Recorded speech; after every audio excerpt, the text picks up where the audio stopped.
look at dividing fractions now. So effectively with this scenario, we do something where we change the question and we do this thing where we go keep, change, and flip, okay? So we keep the first item, okay? So here we keep the 9, it becomes 9 over 1 as a fraction. We change the division to multiplication and we flip the 3 over 8 to 8 over 3, which is the reciprocal, okay?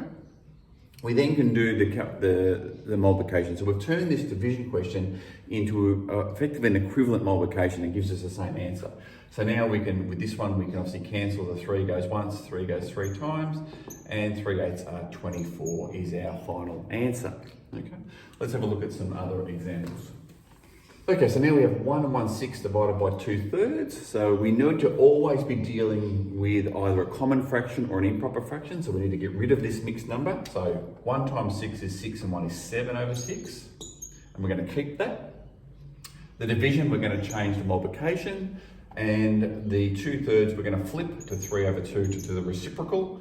And from there, we can do some cancelling. 3 goes into itself once, 3 goes into there twice.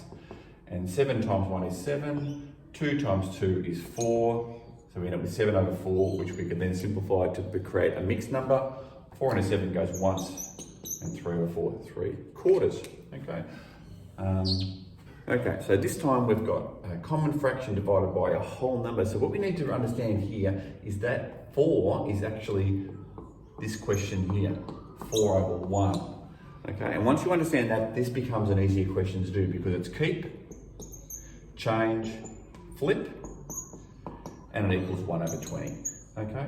The challenge here is making sure you understand that that's 4 over 1 and not 4 over 4, which is a temptation that we often see, okay?